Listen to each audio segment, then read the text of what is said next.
चालाक बंदर की कहानी। बहुत समय पहले की बात है। एक घना और हरा भरा जंगल था। उस जंगल में तरह तरह के जानवर रहते थे। शेर, हाथी, हिरण, खरगोश, लोमड़ी और बंदर।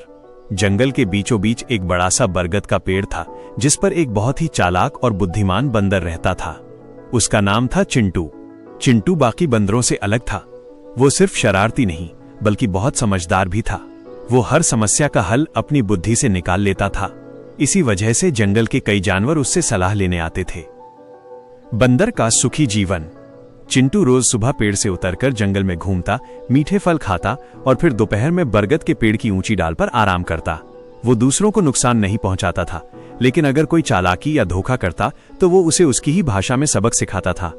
जंगल में एक लालची मगरमच्छ भी रहता था, जिसका नाम था कालू।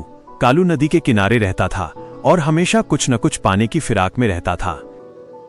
मगरमच्छ की साजिश। एक दिन कालू नदी के पास बैठा सोच रहा था, ये बंदर रोज इतने मीठे फल खाता है, उसका दिल कितना स्वादिष्ट होगा।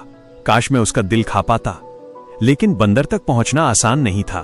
तभी कालू के दिमाग में एक चाल आई।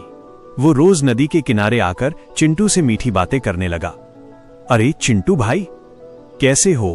तुम तो बड़े समझदार हो, कालू ने मीठी आवाज में कहा। चिंटू समझ गया कि मगरमच्छ कुछ न कुछ जरूर चाहता है, लेकिन उसने कुछ कहा नहीं। दोस्ती का नाटक। कुछ दिनों में कालू और चिंटू की दोस्ती हो गई, कम से कम दिखावे के लिए। एक दिन कालू ने कहा, चिंटू भाई, नदी के उस पार एक बगीचा है जहां बहुत मीठे फल हैं। क्यों न तुम मेरे साथ चलो? चिंटू ने मुस्कुराते हुए कहा, जरूर, लेकिन मैं तैर नहीं सकता। कालू बोला, कोई बात नहीं, मैं तुम्हें अपनी पीठ पर बैठाकर ले चलूंगा। चिंटू समझ गया कि कुछ गड़बड़ है, लेकिन उसने मौके का फायदा उठाने का फैसला किया। नदी के बीच का सच। जैसे ही वे नदी के बीच पहुंचे, कालू बोला, चिंटू सच बताऊं, मैं तुम्हें खाने के लिए ले जा रहा हूं। मेरी पत्नी को तुम्हारा दिल चाहिए। ये सुनकर चिंटू जरा भी नहीं घबराया। उसने शांत होकर कहा, अरे दोस्त, ये तो बहुत अच्छी बात है, लेकिन मेरा दिल तो मैं पेड़ पर ही छोड़ आया हूं। मगरमच्छ चौंक गया। क्या? दिल बाहर कैसे छोड़ सकते हो? चिंटू हंसते हुए बोला, अरे हम बंदर ऐसे ही होते हैं, अगर दिल चाहिए तो पहले वापस चलो। चालाकी की जीत। कालू लालच में आ गया और वापस पेड़ की ओर मुड़ गया। जैसे ही वे किनारे पहुंचे, चिंटू फुर्ती से पेड़ पर चढ़ गया। पेड़ से उसने कहा, अरे मूर्ख कालू, क्या कोई अपना दिल बाहर छोड़ता है? लालच में आकर तुमने खुद को ही बेवकूफ बना लिया।